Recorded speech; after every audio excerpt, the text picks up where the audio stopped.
Alright. Isang magandang araw, mga boss amo. Hindi na lang sila Paraluman at Alamid ang kasama ko sa Phase 2. Isinama ko na din si Lucy at kitang-kita na si Alamid ay gigil na gigil kay Lucy.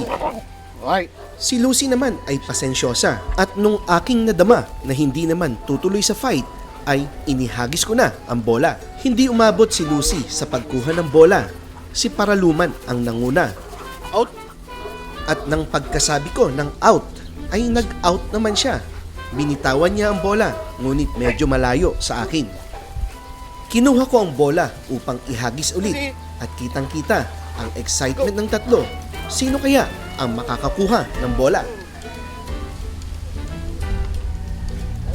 Si Lucy ang nagwagi, kaya ang score ay Paraluman 1, Lucy 1, at itong si Alamid ay bokya. Alright. Muli kong inihagis ang bola para sa round 3 at itong si Alamid ay gigil na gigil. At sa kanyang pagkagigil kay Lucy ay si Paraluman na naman ang nagwagi. Kaya naman ang score ay si Paraluman 2, Lucy 1 at si Alamid ay bokya. At ito na ang round 4. Dali-daling tumakbo si Paraluman at Alamid. Itong si Lucy ay umuwi ng walang bola, habang si Paraluman ay inaagaw ang bola kay Alamid.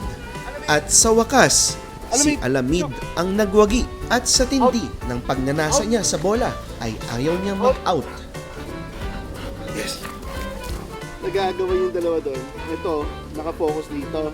Hindi ko naman ito ibibigay sa'yo.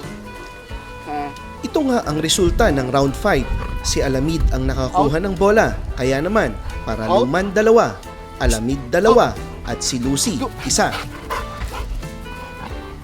Ito na lang yung time mo.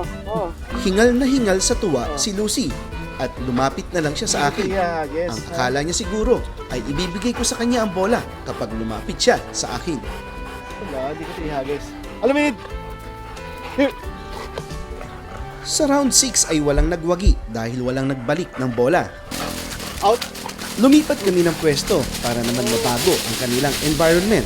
At sa round 7, si Lucy ang nakakuha. Sa round 8 ay si Lucy ulit.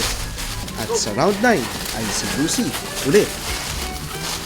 At sa round 10 ay walang nagbalik ng bola dahil lahat ay pagod na.